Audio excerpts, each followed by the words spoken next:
Hey guys, so ngayon, tuturuan ko kayo sa RCD, no? Reinforced Concrete Design. Ang pag-aaralan natin ngayon ay analysis ng singly reinforced beam, no? Yan, tayo sa analysis. So meron tayong problem dito, which is yan, di ba? And then, isosolve natin siya just by using CalQ. Pero bago ko gawin yon, gusto ko muna kung paano ko siya isosolve, no? Or yung concept niya para alam natin kung ano ba yung ginagawa natin. So, okay. Step aside ko lang muna yan. So, ngayon gusto kong gumawa ng ito. Bibigyan ko kayo ng pagno-notes ko para dito sa SRP. So, gawa muna ako ng table, guys. So, and then, lagay ko lang dito. Yan, and then ito. Meron kasi tayong tatlong condition dito sa SRB, di ba? Yun yung tension controlled. Ayan, we have the tension controlled. And then si transition.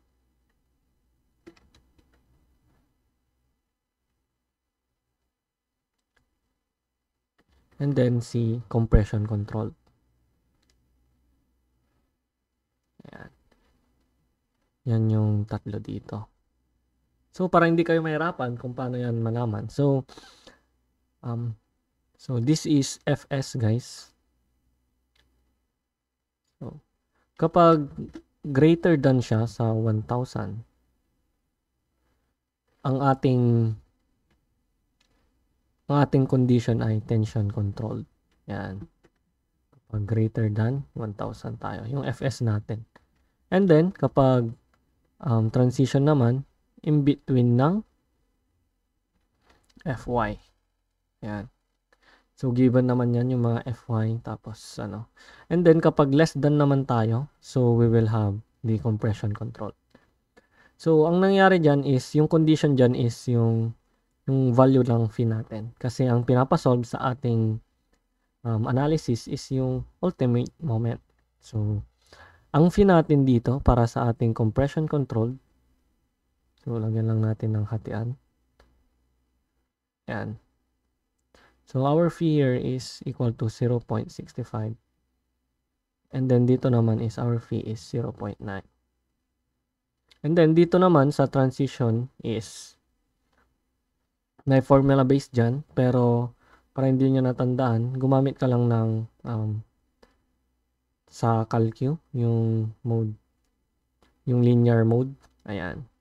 So, sulat mo lang X tsaka sa Y, and then 0.65, and then si 0.9, 1,000 dito, and then si Fy naman dito. Ngayon, ang hanapin mo lang is si Fx X hat. Ayan. So, nalaman na natin yung tatlo. Now is, paano naman natin siya isosolve, no? So, sa transition tapos sa tension control, ayan, magiging madali lang to.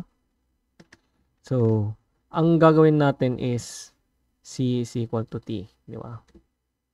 And then, we have AS, Fy is equal to 0.85, F prime C, area ng concrete. Yan. Or, that will be AS, Fy is equal to 0.85. Kung rectangular yung ating beam, no? AB tayo. Ayan. So, ang gagawin natin dito is solve for A. Di ba? Yan, solve for A tayo. And then after nyan, solve for C. And then solve for Fs. And sa condition natin, if Fs is greater than Fy, Yan. Pwede tayong pumatak sa transition or sa ating tension control. So, magbe-base na lang tayo dyan, no? So, yan yung gagawin natin. So, nasolve na natin yan sa FS. So, ano pa yung ginagawa ko dito kapag nagsosolve ako, guys? So, sabi ko nga sa inyo, mahilig akong mag-store sa ating calculator, lalo na sa ating Canon, which is, pwede ka din talagang mag-store sa 1, 2, 3, 4 sa mga numbers. Pero dito, letters naman to, A, B, C, ganun yung mga sinosolve natin. So, I will just use the 991ES. Okay? So, ang ginagawa ko doon is, first step is, solve for betas of 1. Ayan. Ang condition lang naman dyan is kapag, ang condition dyan is, kapag less than 28 megapascals, yung F prime C natin, if less than 28, use betas of 1 is equal to 0.85. Or, kapag greater than na siya, pwede kang gumamit nung calcu sa, yung calculator technique na sinabi ko din kanina, X, Y, and then 0.85, and then si 0.65. Ngayon naman is 28 and then 56. Ayan. Or pwede nyo din, kabisaduhin na lang yung formula na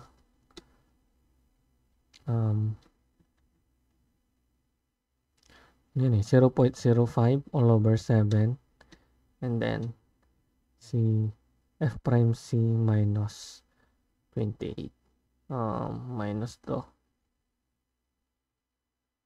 si 0.85. Ayan. So, yan. Pwede nyo din yung gamitin or gumamit ka na lang nito. So, nasa inyo yan kung paano nyo siya isa-solve. Okay, and then, yeah. Yung beta sub 1 natin is, isi-store ko yan sa letter B. Kasi nga B, di ba? So, yan. And then, after nyan, si ES naman, ini-store ko naman siya sa letter D. Yan. And then, dito, yung A, i-store ko siya sa A. And then, si C, store ko siya sa C. Yung FS, yung di pa natin nagagamit na letter, pwede sa E. And then, yung sagot natin na moment, yan, pwedeng i-save ko siya sa M. Diba? Okay? So, yan yung kapag greater than Fy tayo. So, what if less than naman? So, kapag less than, guys, ang mangyari kasi is AS, Fs na yung gagamitin natin ngayon. Is equal to 0.85 F prime C AB. Yan. Ngayon, ang gagawin natin dyan is ganun pa rin, no? Yung AS natin, letter D pa rin yan. And then, yung Fs natin, mapapalitan yan ngayon. Nung pag-solve natin ng Fs, okay, hindi ko pala nasulat. So, yung Fs natin is equal to 600, then D minus C all over C. Ayan. So, since yung Fs yung sinasolve natin dito, so maging siyang 600 D minus C all over C is equal to 0.85 F prime C. And then, itong A naman, papalitan na natin siya ngayon ng in terms of C. Okay, so, isa-solve natin yung letter A. So, our A is, di-divide mo lang yan ng 0.85 para ma-solve si C. So, dito, kapag A, our A is equal to 0.85 C. So, mangyari dito is 0.85 C and then C, B. And then, same process pa rin tayo. Pero ngayon is,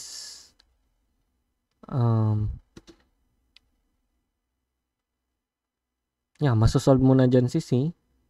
Solve for C ka. Ayan. And then, solve for A.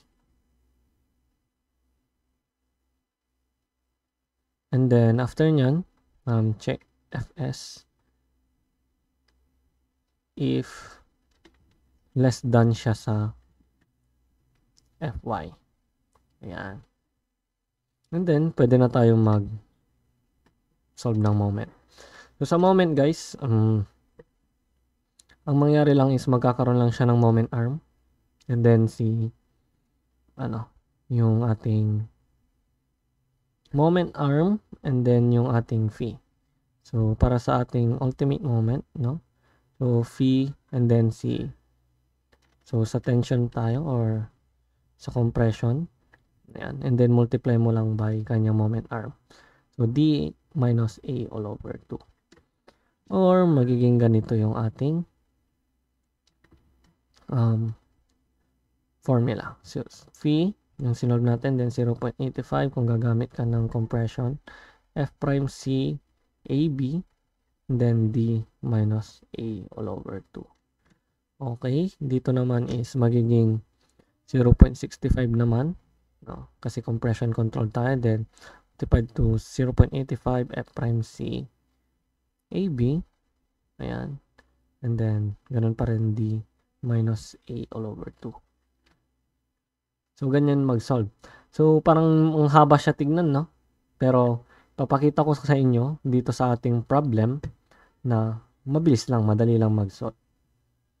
Basta, yung step-by-step process is alam natin. Okay? So, let's go, let's solve, let's try if talagang nakuha ba natin tong concept na to.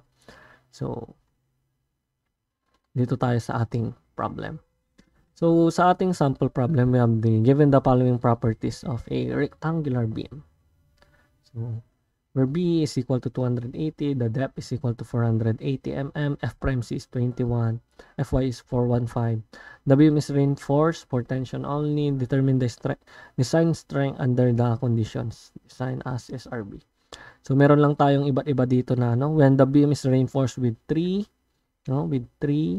25 millimeter diameter bars, and then when the beam is reinforced with 4 25 millimeter diameter bars, and then when the beam is reinforced with 7 25 millimeter diameter bars. So, gusto ko kasi nakikita yung ating mga given. So, I will draw a rectangle, and then sulat ko yung mga given, no? So, our base is 280 mm, and our depth is 480, and then F prime C is equal to 21, then Fy is equal to 415. Again, yung sinabi ko sa inyo, kapag less than 28, our betas of 1 is equal to 0.85. Ngayon, meron lang tatlong condition nga dyan, di ba? So, A tayo. If AS natin is equal to 325 mm diameter. So, sige, solve natin. So, sabayan nyo ako, ha? Pwede nyo akong sabayan dun sa pag-solve natin. So, tingnan nyo na lang. Ganito lang yan. So, betas of 1 natin, save natin siya sa B. And then, yung area natin is save natin siya saan? Sa letter D. So, area mo lang yan, pi all over 4, then 25 squared, and then ilan piraso yan? So, times 3. So, store ko siya sa D. Yan. Yan na. Ito na, guys. So, 0.8 ay ASFY. So, AS ko is si letter D. FY ko is 415. And then, equal siya sa 0.85 F prime C AB. So, wala tayong A, and then B. Yan. So, solve natin siya. Shift solve. Okay. Variable error. Kasi, hindi sinosolve si X. So, gawin natin is, lagyan natin comma, and then alpha A. Para, isosolve niya na agad si A, and then i-store niya na agad sa A. So, ganun yung mangyari yan. So, shift solve, then equals mo lang, solve for A. Okay, so medyo malaki. AB. Okay. Yung B dito is, it should be the base. So, that will be 280. Okay. So, shift solve. Yan, 122. So, nasa A na natin yan. And then, solve for C tayo. So, divide mo lang by betas of 1. And then, store mo siya sa C. Yan. And then, after nyan, solve mo na agad si Fs. So, 600, the depth, 480, minus alpha C, all over alpha C, which gives us the Fs, which is, ito nga, 1,402, greater than 1,000. Ibig sabihin, tension controlled tayo. Kapag tension controlled tayo, gawin lang natin is, punta na tayo sa moment. 0.9 times 0.85 F prime C AB. So, A and then 280 over base multiply sa ating moment arm. 480 minus alpha D all over 2.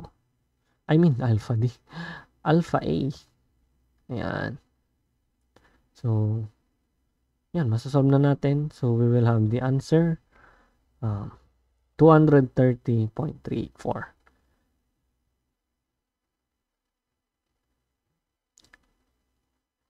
Kilonewton meter. So, sabi naman, so, paano naman daw kapag AS natin is 4 na 25 mm diameter. So, ulitin lang natin. So, 4, 4 daw na pi, 1 over 4, then 25 squared. Okay, so store ko siya sa D. And then, solve for A tayo. AS Fy 415. Alpha equals 0.85 A prime C AB. Okay, then, comma, alpha A. Alpha A. Okay, so shift solve. Makukuha na natin si A. Divide natin 0.85. Makukuha natin si C. Or divide natin sa beta sub 1 yan, no? Yan. So, store natin sa C. And then, solve for kwan tayo. Fs, 600, depth, 480, minus alpha C all over alpha C. Then, store ko siya sa E. Yan. Makikita nyo na in between siya ng ating Fy tsaka nung 1,000. Ngayon, gagawin natin is resolve natin si phi. Yan. So, I think mas maganda kapag nakikita nyo to. So, solve natin si phi ngayon. Dito tayo na banda. So, kunin natin si mode 3, 2. Ito, linear mode. Then, 0.865. Then, 0.9. Then, si Fy natin, 415. And then, si 1,000. Oops. And then, hanapin lang natin si Fs. Na-solve natin, nasa letter E. And then, si X hat. Yan. So, yan. Yan na yung value ng ating phi. I-store ko naman siya sa F. Diba? So, yun. Meron na tayong phi. Then, yun na yung instead na 0.9, ang gagamitin natin ngayon is yung sagot na yun, yung F.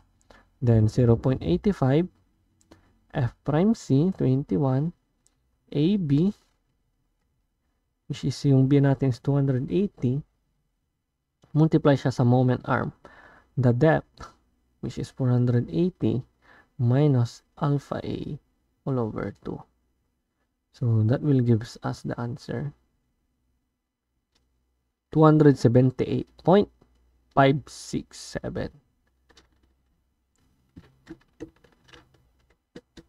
Yan. 278.567 kilonewton meter. So, sa C naman tayo, Paano naman daw kapag 7? 7. So, sige, solve natin. In diameter. So, ganun lang ulit, no? So, punta lang ako sa compatible mode kasi yung ating pagsosolve kapag hindi siya compatible mode. So, let's go. 7 daw na pi all over 4 times 25 squared. Store ko siya sa t. And then, solve for a tayo. Ganun pa rin. ESFY equal siya sa 0.85 F prime C 21 A. Then B, our B is 280. So shift solve, variable error. So shift comma alpha A, then shift solve. Yan. So that is 285 yung na-solve natin. Divide lang natin siya ng 0.85, makukuha natin si C, and then solve for ano tayo? Solve for Fs. So D minus C. 480 minus alpha C over alpha C. Store ko siya sa E. Yan. Ang na-solve natin ay 258, which is less than the Fy. Ano ba yung Fy natin? Di ba 415? So, ibig sabihin, ang step natin dito is compression control. So, ito yung gagawin natin ngayon. Ito. So, sundan lang natin yan. So, sundan lang natin yan. Sundan lang natin yan. Dito. Yan. So, ang gagawin natin, si AS daw, and then, multiply to 600 minus, so D, the depth is 480 minus alpha C over alpha C. And alpha equals 0.85. F prime C natin, 21. And then 0.85 alpha C. Okay? And then B, 280. Ngayon, kanina ang sinosolve natin is si A. Ngayon naman, ang isosolve natin ay si letter C. Okay, shift solve. Yun. Kanina, dinidivide natin siya. No? Divide betas of 1. Ngayon, ito times natin siya sa betas of 1. And then, makukuha natin si A. And then, kapag nasolve na natin yan, si A, tsaka si Fs, ayan, check pa pala natin si Fs. So, 600, 480 minus alpha C,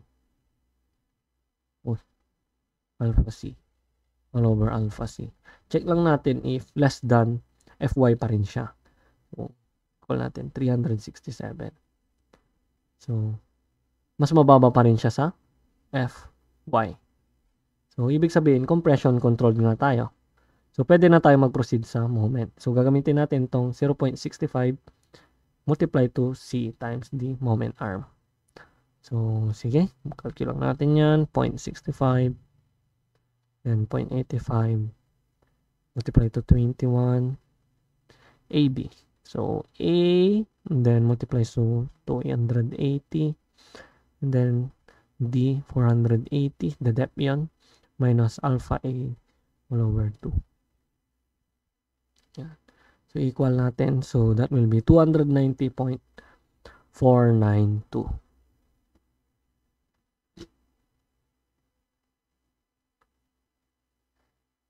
Okay. So, kung meron kayong mga problems dito na pwede natin siyang isolve sa analysis. So, kung gusto nyo, itry na gamitin ito, yung ating format. Yan. So, more on store lang tayo. Hindi tayo masyadong nagsusulat. Ang ginagawa ko lang talaga is Ito lang yung makikita ninyo sa mga scratch, ganun. And then, more on answers na. So, check nyo na lang kapag halimbawa nag-manual kayo, nagsusulat-sulat if you get this answer. So, for the next is, paano naman kung hindi siya rectangular? Paano naman kung T-beams? Yan. Paano kung T-beams tayo? O kaya yung merong butas. No? Hollow siya. So, yan yung masusunod nating pag-aaralan. So, sige, if nakatulong to sa inyo, so more on calcul lang yan. So, mas mabilis yan kapag, syempre, kapag nagka-calculator kayo, no? So, mas bibilis yan. And, practice nyo lang. Kasi ang nangyari dyan is, first step ko, beta sub 1. Next, AS. Then, after nun, ganto.